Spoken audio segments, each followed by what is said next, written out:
Egunon, lehiaketaz. Bonjour, mesdames et messieurs. Il fait une présentation en basque, voilà en espagnol maintenant. Bonjour, on va commencer la conférence de presse du film en section officielle en dehors de la compétition. Le film de la clôture, elle s'appelait Sarah.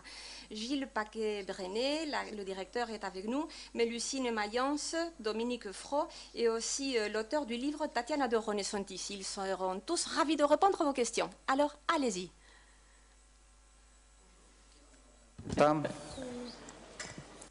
Qui veut briser la glace?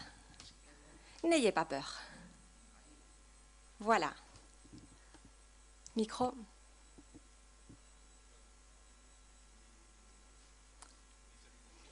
Félicitations, félicitations. Je suis vraiment émue après avoir vu votre film. Je crois que vous avez fait un film qui est très très bien adapté par rapport au roman écrit par Tatiana de Roné. Il y a des ellipses normales, il y a eu des choses, des coupures argumentales dans l'argument, mais je crois que tout ça a été très très très bien fait et ça ne touche à rien, à la moelle, pour ainsi dire, au cœur du récit. Mais il y a quelque chose qui m'a manqué dans le film, après avoir lu le livre. C'est la présence de cette clé qui rappelle à Sarah constamment la mémoire de son frère. Et cette blessure n'a jamais cicatrisé jusqu'au point de commettre, de se suicider. Mais Tatiana justifie ça avec une lettre où il dit au revoir. Mais dans le film, il n'y a pas cette lettre-là où alors le fantôme du frère décédé, du frère mort. J'ai adoré la présence du cadavre de l'enfant, c'est explicite. Bon, dans le roman, on le voit, pour ainsi dire, mais dans le film, on ne voit pas le cadavre, bien sûr. Et alors, j'ai beaucoup aimé comment vous avez joué cette scène-là. Alors, merci. Mais oui, la présence du frère qui justifie le suicide, ça n'apparaît pas, on ne le voit pas trop bien reflété dans le film pour moi. L'absence de cette lettre-là, cette lettre d'au revoir m'a manqué à moi.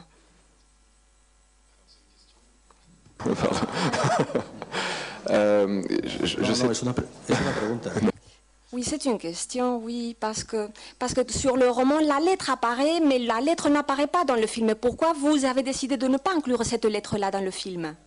Passe, mais Tatiana pourra répondre aussi, c'est que il y a une différence aussi par rapport au roman, c'est qu'on voit Sarah adolescente et adulte, et alors que Tatiana dans son roman juste la suggérait, donc il y avait l'existence de ces lettres. Nous, comme on la voyait et qu'on voyait notamment la scène où elle se suicide, je pensais que c'était plus intéressant de seulement le suggérer, et parce que je pense qu'on comprend très très bien pourquoi elle se suicide, et c'est évident que c'est une culpabilité terrible qu'elle ressent par rapport à la disparition de son frère, à la mort de son frère.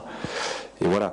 Et quant à la clé, si, je pense qu'on la voit quand même pas mal, et notamment dans cette scène avec le père et William à la fin où il la retrouve.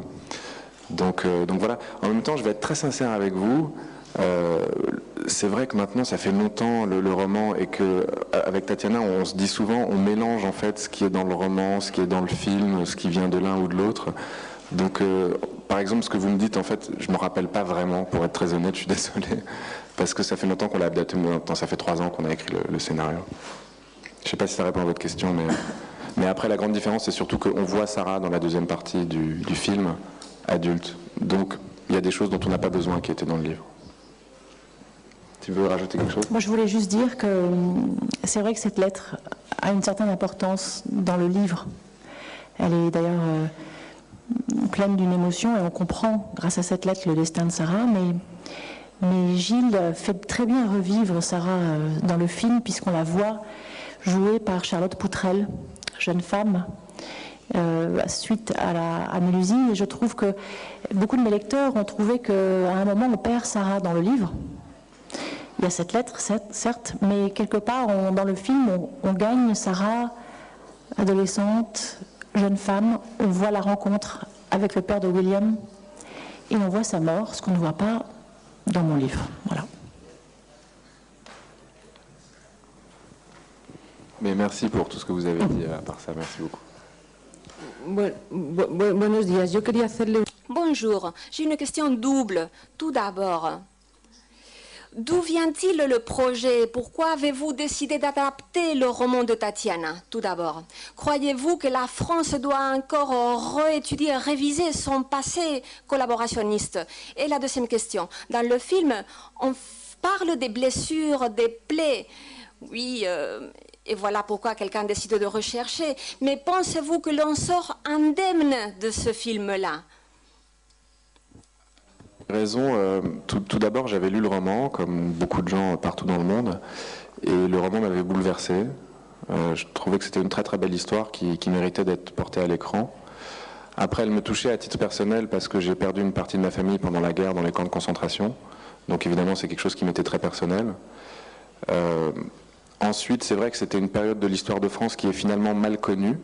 Et je pense qu'elle méritait un éclairage, mais ça c'est aussi la démarche de Tatiana quand elle a écrit le livre, qui était quelques années avant qu'on fasse le film. Et ensuite aussi ce que j'aimais, c'est que contrairement à... parce que c'est aussi une partie de l'histoire qui a été beaucoup traitée, l'Holocauste ou la Shoah en général, et là on traite des faits mais aussi des conséquences sur les générations futures. Ce qui amène à votre deuxième question, et qui est comment on se construit, comment on construit son identité en tant qu'homme, en tant que famille, en tant que pays par rapport à son passé. Et effectivement, est-ce qu'on en sort indemne quand on doit l'affronter? Moi, je pense un petit peu comme le personnage de Julia, interprété par Kristen Scott Thomas, que la vérité a un prix, certes, mais qu'il faut l'affronter parce que sinon on ne peut pas avancer réellement dans la vie. Et donc, c'est un petit peu la démonstration du film, c'est ça, c'est de... On doit accepter la vérité, la digérer, apprendre à l'affronter pour pouvoir avancer. Qu'est-ce que tu as envie d'ajouter? Oui, je dirais que j'ai écrit ce roman avec une très grande émotion. Je n'ai pas écrit ce roman pour juger mon pays, je suis française. J'ai écrit ce roman pour transmettre ce que je ressentais en tant que femme, mère, être humain, suite à ce qui s'est passé le 16 juillet 1942. Ce n'est pas un roman historique, et je crois que Gilles a compris cette émotion, et qu'il a réussi à la retranscrire intacte à travers, bien sûr, Mélusine, Dominique qui est ici, à travers Kristen Scott Thomas qui incarne parfaitement cette journaliste en quête de vérité. Mais je crois que le point de départ pour moi, ce n'était pas une envie d'écrire un livre historique avec une morale et avec une leçon. C'était l'envie de parler de ces enfants, de ces 4000 enfants du Veldiv, que beaucoup de gens ont oubliés. Et je voudrais ajouter aussi que ce qui me plaisait énormément dans le roman, c'était la portée universelle du récit. C'est que, évidemment, là, on parle de l'histoire de France en 1942 et donc de la communauté juive, mais je pense qu'on pourrait avoir la même histoire aujourd'hui au Soudan ou en Irak ou n'importe où. Et ce que j'aimais, c'est que Sarah puisse symboliser l'enfance opprimée en général dans n'importe quel conflit. Très très sérieux là. Preguntas, por favor.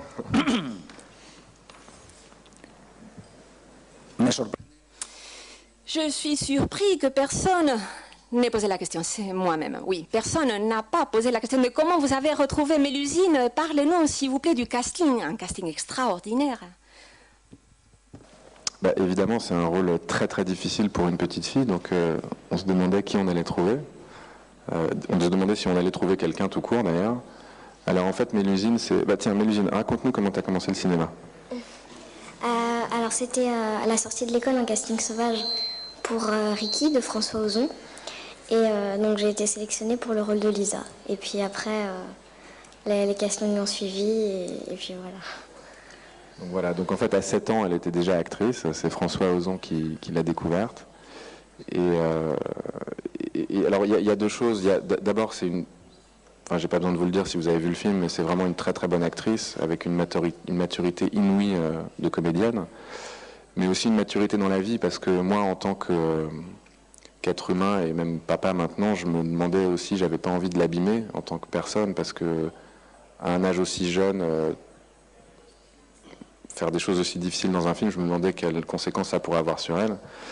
Et donc en France, les enfants sont très très protégés. Il y a un organisme qui s'appelle la DAS. Elle a rencontré un psychologue avant de tourner le film. Et vas-y, parle-nous du psychologue. Non, mais ça s'est bien passé. Bon voilà, ça s'est bien passé. Sinon je l'aurais pas fait, c'est sûr. Et en fait, je pense pas que tu me contrediras, mais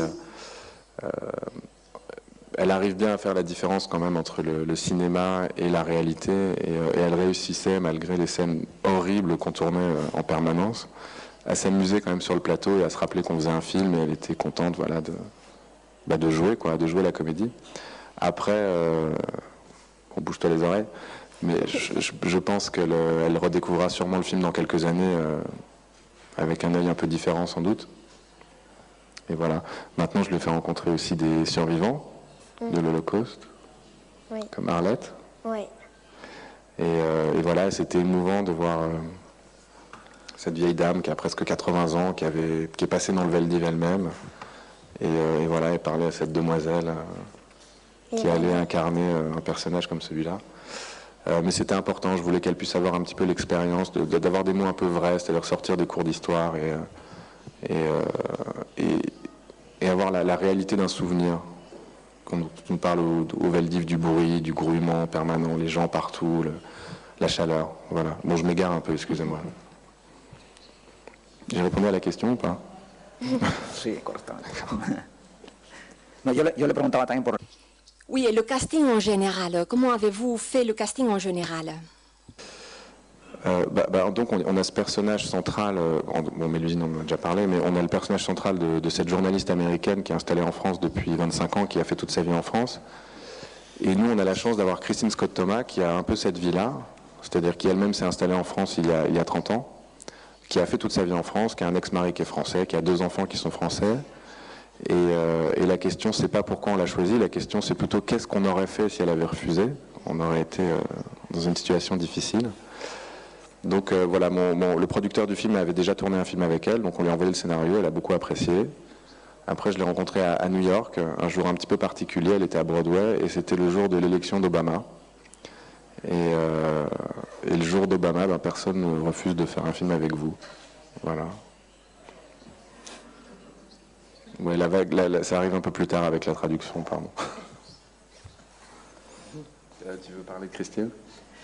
Moi, en tant qu'auteur, je peux vous dire que le jour où j'ai su que Christine Scott Thomas allait incarner Julia Jarman, je me rappelle, j'étais dans le métro à Paris et je reçois un texto de Gilles avec juste écrit KST, mais chut. Alors j'ai crié de joie dans le métro. Je me souviens, tout le monde me regardait d'un air en disant mais qu'est-ce qu'elle a cette dame? Mais j'étais vraiment heureuse parce que je trouve que déjà Julia Jarman étant vraiment une femme américaine certes, mais qui connaît très bien la France puisqu'elle vit en France depuis 25-30 ans, j'ai trouvé que Christine incarnait ça parfaitement puisqu'elle est ça dans la vie. Et d'ailleurs elle m'a dit, quand elle m'a rencontrée, parce que j'ai eu l'occasion de la rencontrer sur le tournage, que ce rôle, elle trouvait qu'il était très proche de sa propre vie en tant qu'Anglaise qui épouse un Français et qui a des enfants en France. Donc c'est vrai que c'est collé exactement à ce que j'ai écrit dans le roman. Donc je suis très fière qu'elle joue dans ce film. Et après, ce qu'on peut dire aussi, c'est que Christine a quand même une élégance, une classe naturelle et une faculté à éviter l'excès de sentimentalisme qui était très importante pour le film. Parce qu'on ne voulait pas verser dans l'excès de pathos, dans la mesure où le film était suffisamment difficile comme ça. Et du coup, je pense qu'elle apporte dans son jeu la distance nécessaire. Et elle a une phrase que j'aime beaucoup, elle dit que son personnage dans le film est la conscience du spectateur, et je suis assez d'accord avec ça. Más preguntas, por favor. D'autres questions? Bonjour. Ne croyez-vous pas que dans le film, on justifie même l'attitude française à cette époque? Je ne sais pas, peut-être c'est une erreur de perception de ma part, mais le mal est reflété d'une manière abstraite dans le gouvernement, les policiers en tant que collectivité. Mais par contre, les personnages français individuels, eux, ils sont tous bons. Le couple qui va adopter les Dufort et les Tézac aussi qui ont occupé l'appartement, et même le policier qui est là, Roux, qui aide les fillettes partir du camp. Mais la vérité, c'est que, voilà mon réflexion, les parents vont usurper l'appartement, prennent l'appartement sans se poser des questions. Ils ne se posent pas la question de savoir pourquoi ils ont pu l'occuper, qui habitait là avant. Alors j'ai un petit peu le sentiment que c'est un petit peu comme si c'était encore dur, difficile de dénoncer l'attitude des Français à cette époque-là de la part de la France. Bon, voilà ma perception personnelle et peut-être que je me trompe. Non, si c'est votre perception, vous vous trompez pas parce que c'est ce que vous ressentez. Après, il y a beaucoup d'autres personnages dans le film. Il y a la gardienne qui trahit Sarah et qui trahit toute la famille, la gardienne de l'immeuble. Il y a les policiers qui viennent les arrêter. Il y a tout un tas de policiers un peu partout qui sont très très durs avec eux. Donc, alors, en fait, si vous voulez, par rapport à ça, c'est que je voulais pas être manichéen. C'est-à-dire qu'il y a beaucoup de films en général sur ce sujet où on voit des très très méchants et des très très gentils. Et moi, ce qui m'intéressait, c'était les zones d'ombre, les zones un peu plus grises. Et donc, ce couple de fermiers qui vont aider qui va donc interprété par Dominique et Nils Arestrup, qui vont aider le personnage de Sarah. Au début, ils ne veulent pas l'aider. Et finalement, c'est parce qu'elle reste qu'ils vont finir par l'aider. Donc, ils sont pas si gentils que ça, parce que si elle était partie, Sarah aurait pu en mourir. Après, c'est comme le policier qui les aide à partir au camp. Il les aide à partir aussi dans un deuxième temps. C'est-à-dire que je voulais faire la différence entre l'uniforme, la police, et l'homme à l'intérieur. Et donc l'uniforme, il les empêche de partir, il les rattrape. Après, à partir du moment où elle l'appelle Jacques, là c'est l'homme qui se retrouve face à une petite fille. Et évidemment, c'est plus du tout la même chose. Après, je peux aussi vous parler du médecin qui collabore avec les Allemands, qui vient de chercher la petite Rachel quand elle meurt. Donc, je comprends que vous puissiez vous dire ça, mais en France, c'est pas du tout perçu comme ça, en fait. Parce que en France, les gens voient beaucoup plus la police qui a arrêté tous ces gens, qui les a envoyés via Drancy à Auschwitz. Et voilà. Après, effectivement, on focus un petit peu sur des gens qui parfois aussi ont aidé, parce qu'il y a beaucoup de juifs qui ont été sauvés en France aussi, même s'il y a eu beaucoup de morts. La population a quand même aidé pas mal. Je sais pas si tu as envie de rajouter quelque chose sur ton personnage, sur Dominique, sur... Non, je sais pas, j'écoute là, j'écoute ce que tu dis. Je sais que j'étais assez étonnée en regardant le film, comment sans philosopher, quoi. On recevait des choses pile dans cette question-là. C'est-à-dire entre l'endroit où vous avez raison, monsieur, quand on s'approche à la loupe des personnages, c'est pour s'approcher plutôt de personnages sympathiques, bien que, comme Gilles le dit, les Dufort, ça commence pas par la sympathie, et si Sarah avait pas dormi dans la niche du chien, elles seraient peut-être mortes toutes les deux. Mais en même temps, il s'approche à la loupe de gens, au premier abord, pas fort sympathiques, mais qui se retournent en gens, oui, d'accord, on est plutôt content qu'ils soient comme ça.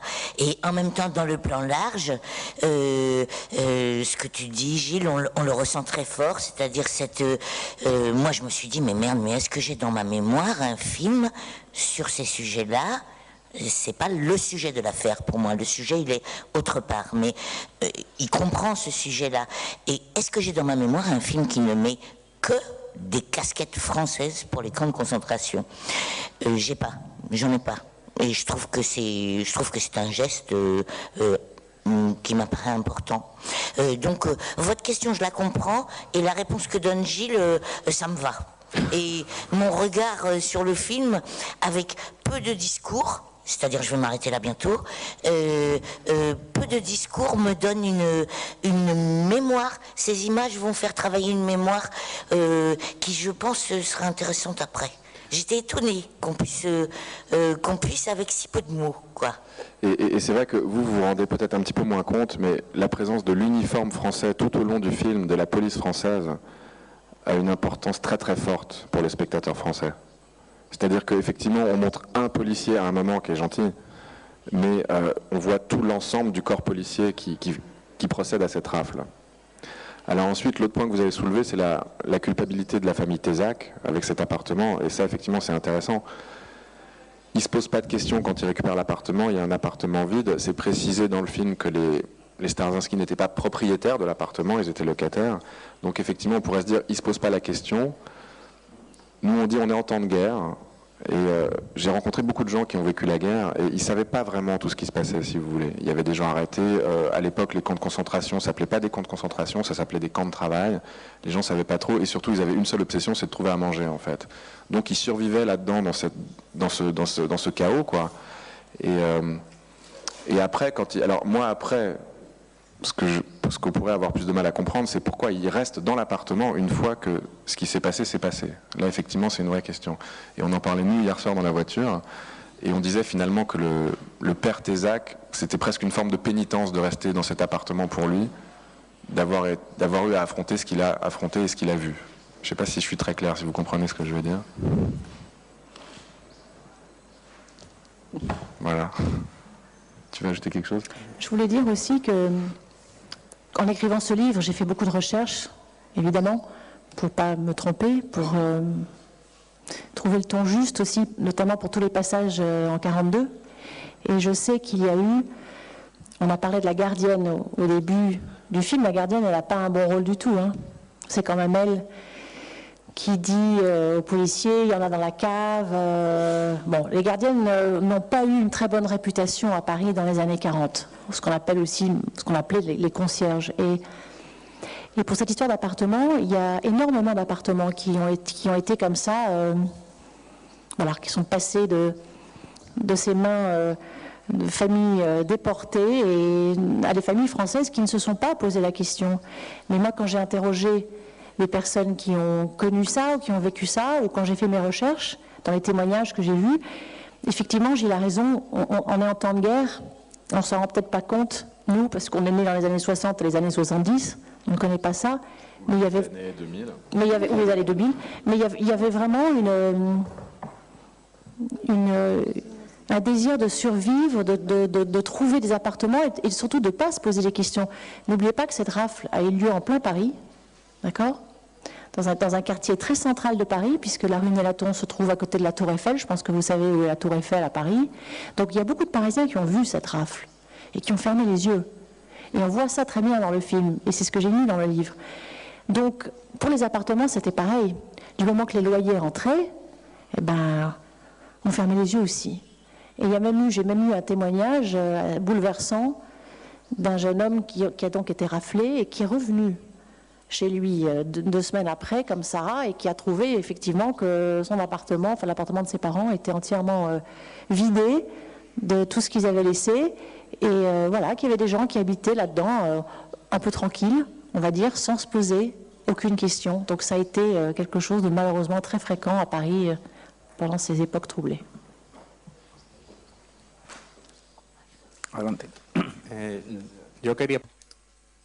Tout d'abord, félicitations pour le film. J'ai trouvé un film émouvant, énormément émouvant. Et aussi, est-ce que vous pouvez expliquer un petit peu le processus d'équilibre entre toutes les histoires? Il y a beaucoup d'histoires en même temps. Il y a non seulement les 2 temps entre le personnage de Christine Scott Thomas et le personnage de la famille juive. Non, il y a tellement de personnages et tellement d'histoires différentes. Et bon, après on arrive à la ferme et on suit une ligne différente. Ensuite, la petite fille grandit, elle devient jeune. Alors comment avez-vous réussi à avoir cet équilibre-là? Parce que c'est vrai qu'il y a beaucoup de films à l'intérieur d'un seul film. Et ensuite, la musique de Max Dirster, j'ai trouvé que la musique, elle est géniale. Est-ce que vous pouvez parler un petit peu de ça aussi? Ça, j'ai beaucoup aimé aussi, la musique. Je vais commencer par la musique de Max et après j'embrayerai sur Tatiana. Il y a beaucoup d'histoires, il y a une grande complexité thématique dans le film et moi c'est ce qui m'a séduit beaucoup. Alors après vous dire exactement comment j'ai réussi à les équilibrer, en fait c'était assez intuitif. Mais c'était déjà très équilibré dans le roman, donc c'est pour ça que je la laisserai parler de ça et de la genèse en fait, de cette multitude d'histoires. Non, pour parler de Max en fait, bon peut-être vous avez vu, la plupart d'entre vous, Valse avec Bachir, le film, et il avait fait la musique de Valse avec Bachir. Et il avait aussi écrit un morceau absolument extraordinaire qui s'appelle On the Nature of Delight, qui est dans le film de Scorsese, Shutter Island, qui est le thème quand il est avec sa femme, quand il imagine sa femme là, dans ces scènes-là. Et Max, je trouvais qu'il y avait une émotion dans sa musique, une émotion et une retenue en même temps, qui était exactement ce dont j'avais envie dans le film. Et donc on lui a envoyé le scénario, il nous a fait le plaisir d'accepter. Et on a passé beaucoup de temps ensemble, il vit à Berlin maintenant. Et c'était très émouvant, alors qu'il est anglais, enfin il est allemand, né en Angleterre, enfin bon c'est un peu compliqué. Mais il vit à Berlin et c'était assez émouvant pour moi parce que la famille dont je vous parlais, qui a été déportée, venait de Berlin à la base. Moi je suis d'origine juive allemande. Et c'était la première fois que je venais à Berlin et c'était pour enregistrer la musique de ce film. Enfin d'abord pour la composer avec lui, enfin il l'a composée mais moi je travaillais avec lui. Ensuite on a été l'enregistrer au studio de Babelsberg. Donc il y a eu comme ça une sorte de pèlerinage sur les traces de ma famille qui était assez émouvant. Après, si vous trouvez la musique géniale, je vous remercie, je lui dirai, ça lui fera plaisir. Et personnellement, je suis d'accord avec vous. Quant au personnage de mon livre, alors vous savez, les romanciers ont beaucoup d'imagination. Moi, j'ai toujours plein de personnages différents dans tous mes livres. C'est vrai que là, j'avais un défi parce qu'il y a deux époques. Alors évidemment, les deux personnages principaux, c'est-à-dire Sarah et Julia, il fallait que ces deux histoires s'emboîtent, se retrouvent. Et donc, si vous voulez, j'ai fait un peu comme si je faisais un film dans ma tête. J'ai imaginé tous ces personnages, les uns après les autres, mais je fais toujours ça pour tous mes films, j'allais dire tous mes films, tous mes livres. C'est-à-dire que je les imagine vraiment comme si je les portais à l'écran dans mon esprit. Donc, alors c'est vrai qu'il y a beaucoup de rebondissements. J'ai écrit dans une autre vie des soap operas. Je ne sais pas si vous savez ce que c'est. C'est des épisodes pour la télévision où à la fin de chaque épisode, il faut que le spectateur se dise oh là là, mais qu'est-ce qui va se passer le lendemain, ce qu'on appelle en anglais des cliffhangers. Et donc c'est vrai que dans mes livres, j'ai peur d'ennuyer mon lecteur et j'aime bien qu'il y ait un rythme assez cadencé. Et c'est vrai que là, j'avais quand même tous ces personnages, notamment Sarah, notamment Julia, qui se cherchent à travers le livre. Et donc autour, il y a tous ces autres personnages qui vivent leur vie. Et bien sûr, la crise conjugale de Julia, il fallait que j'ajoute quand même aussi un thème un peu contemporain à cette histoire plus historique. Mais voilà comment j'ai construit le livre. Et la grossesse, avec évidemment la symbolique de cet enfant à naître. Oui, ça c'est très important. C'est vrai que le choix qu'elle fait de garder l'enfant, de l'appeler Sarah. Et c'est vrai que le personnage de Julia est un personnage très crédible. Dans le livre, en tout cas, tout le monde, mes lecteurs ont beaucoup pensé que c'était mon histoire. Et on m'a beaucoup dit, alors votre fille s'appelle Zoé. Et quand mon mari est d'ailleurs là aujourd'hui, on me dit toujours, mais alors vous êtes toujours mariée. Alors j'ai beau expliquer que je ne suis pas Julia Jarman, que je n'ai pas divorcé, que je suis... voilà, donc je pense que j'ai peut-être réussi un personnage à l'écrit qui est crédible. Et Gilles et Christine ont réussi à l'écran un personnage de femme aussi, je pense, très crédible. Adelante.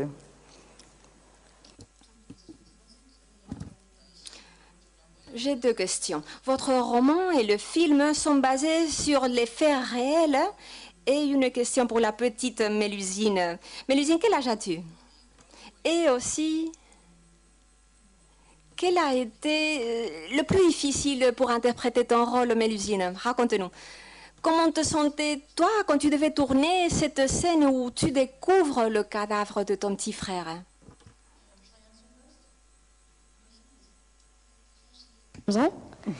Et pour la scène, ça s'est très bien passé. J'ai pas eu de difficultés, ça va.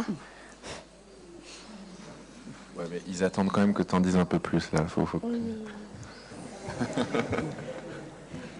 Non, mais je sais pas, raconte-nous, est-ce que tu avais peur de cette scène? Comment on l'a répété? Qu'est-ce que je t'ai dit? Non, pas du tout, j'avais pas du tout peur, j'avais presque hâte.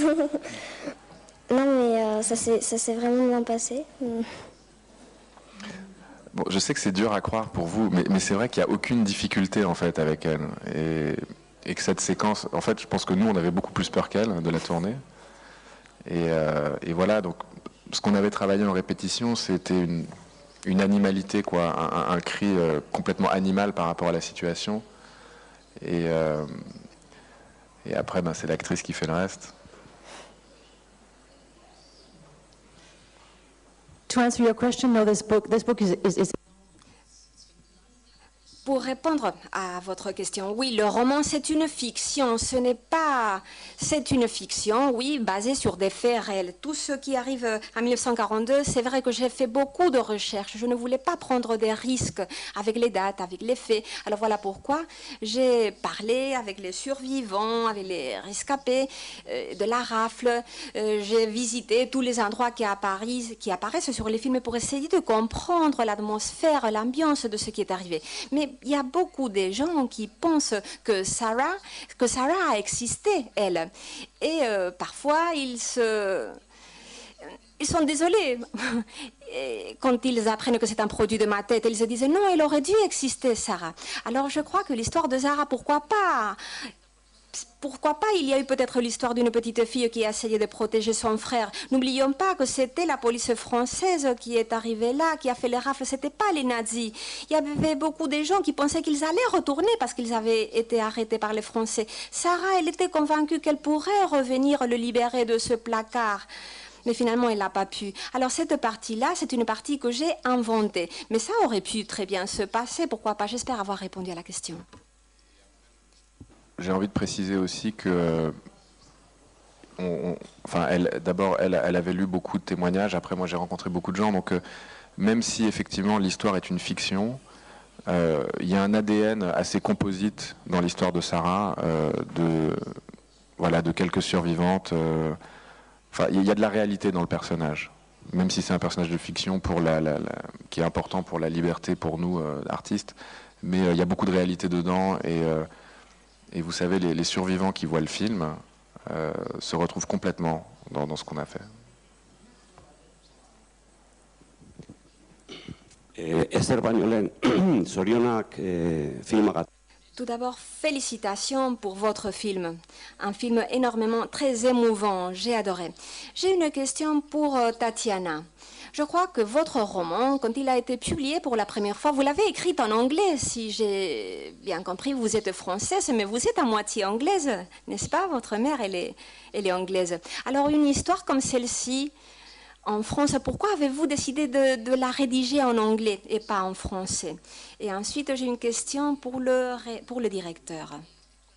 Le titre en anglais, Sarah's Key, la clé de Sarah, mais vous l'avez changé.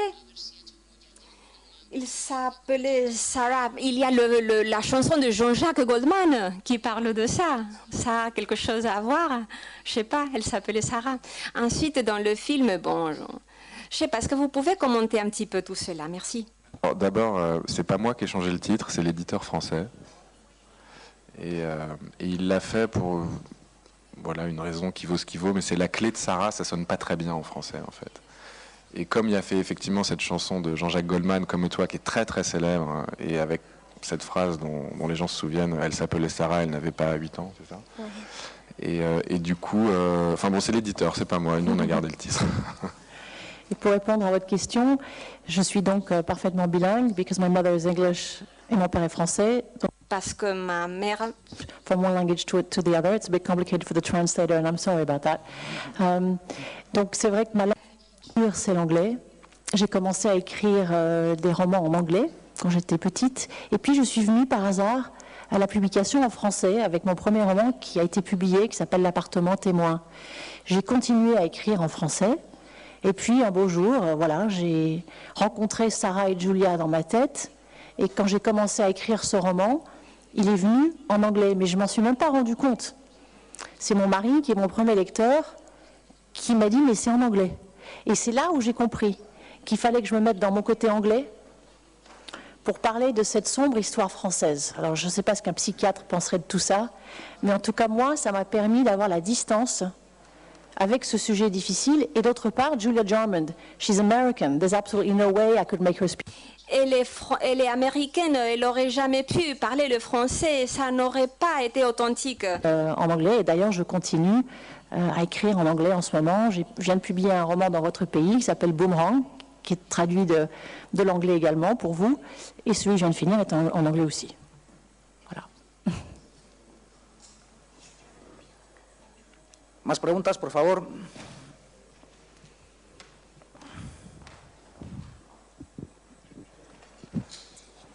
Bueno, entiendo que evidentemente una...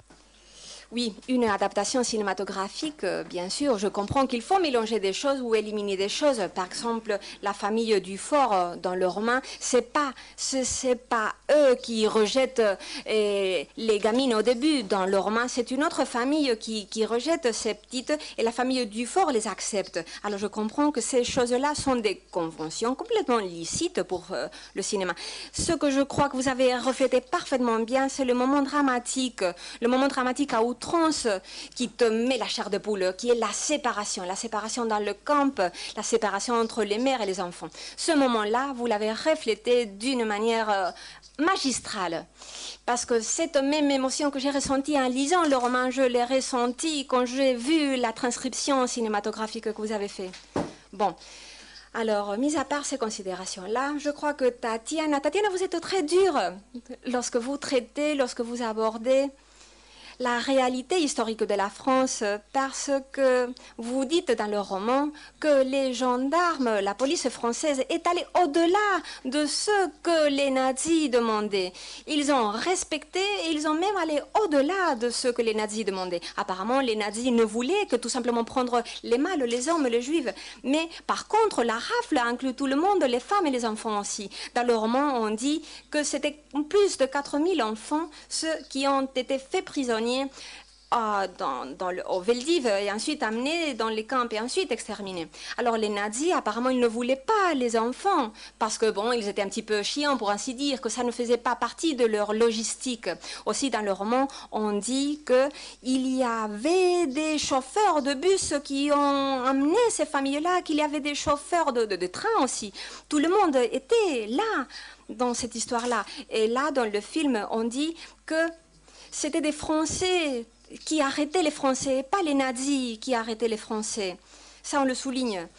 Alors, cette dureté du traitement de Tatiana, je crois que c'est pas adouci dans le film, oui, parce qu'effectivement, la présence des uniformes français, elle est constante, c'est vrai, oui, mais un petit peu comprimée, pour ainsi dire, suggérée.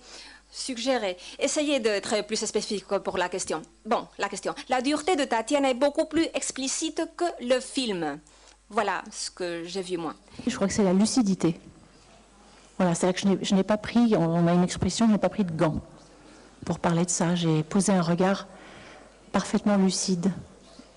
C'est-à-dire que malheureusement, tout ça est arrivé. Il y a eu des chauffeurs français, il y a eu des chauffeurs de train français. C'était la police française. Et c'est quelque chose qu'on a occulté pendant très longtemps dans notre pays, vous savez. C'est quelque chose dont on ne nous a pas parlé du tout, pendant très longtemps.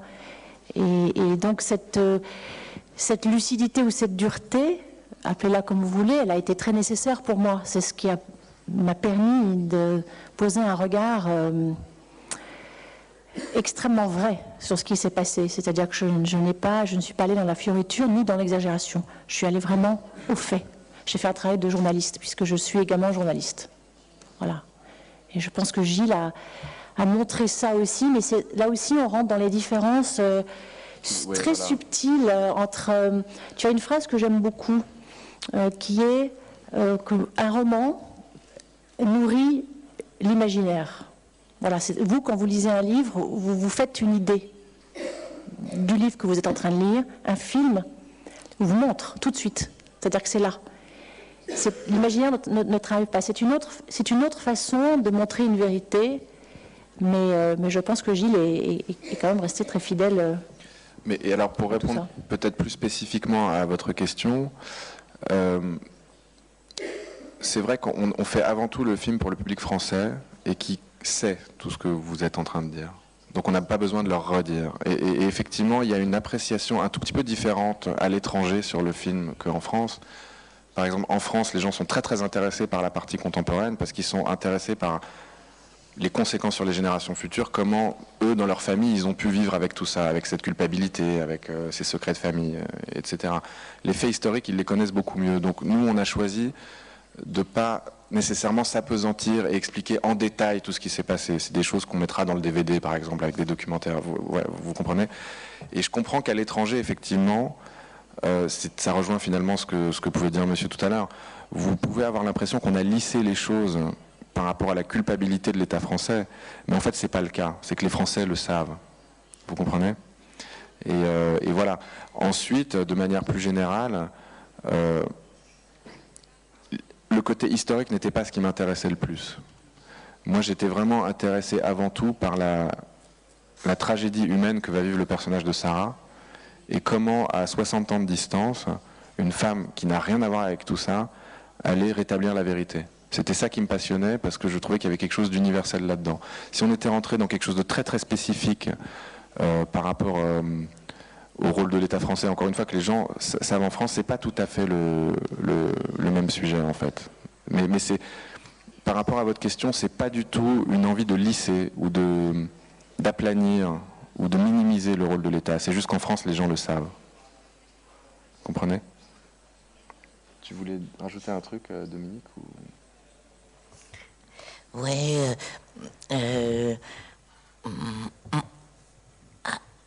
suddenly I don't know if I want to speak French or English. I'll try in English, maybe it gives something. Je vais essayer en anglais, elle dit. Elle parle en anglais? Oui. D'accord, ouais. J'ai entendu ce que Gilles vous a répondu, monsieur. Et bon, au début, il a dit que c'est dur, c'est difficile d'approcher la vérité. Voilà, c'est difficile d'approcher la vérité. Mais une fois que tu l'as fait, que tu as approché cette vérité-là, c'est bon, c'est très très bien d'y aller au-delà, d'aller le plus loin possible. C'est difficile d'approcher... Fait, ça permet d'aller au-delà et de continuer un certain chemin. Je crois que c'est vachement difficile d'avoir affaire aux fantômes et qu'il faut presque risquer l'endroit où ils vont vous bouffer pour pouvoir aller plus loin. Ça, je pense. Moi, le film, il me le dit. Ce matin, je résumais avec la personne qui distribue ce film, Jonathan, là, qui était là dans le hall de l'hôtel, et je lui ai dit un truc un peu en rigolant, en ayant bu un peu trop de café, et ça me fait plaisir de le dire là. Je lui ai dit, moi, quand je parle aux gens de ce film, je dis, c'est l'histoire d'une journaliste qui... c'est l'histoire d'une journaliste dont la décision d'écrire un article ouvre les portes d'une recherche dont l'exigence dépasse l'exigence de l'article. Et j'ai envie de dire quelque chose là qui est que l'endroit, moi, où j'ai pas pensé qu'il s'agissait de l'histoire, bien que Tatiana elle dise je voulais relever la mémoire de ses enfants du Veldiv, c'est pas la chose qui m'est le plus important dans ce film.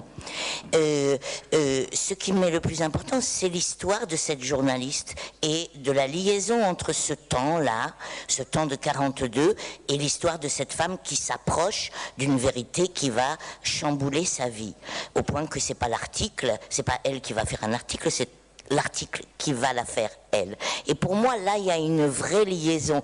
Et c'est ce que j'ai envie d'essayer de dire.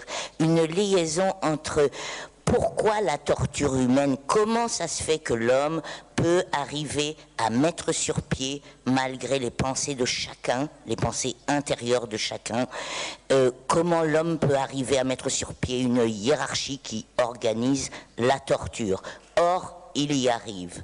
Et cet endroit où une journaliste arrive à faire que ce soit l'article qui fasse sa vie et non elle qui fasse l'article, alors même que c'était son but, c'est pour moi arriver à faire un lien entre l'adulte et l'enfance, un lien qui n'existe pas.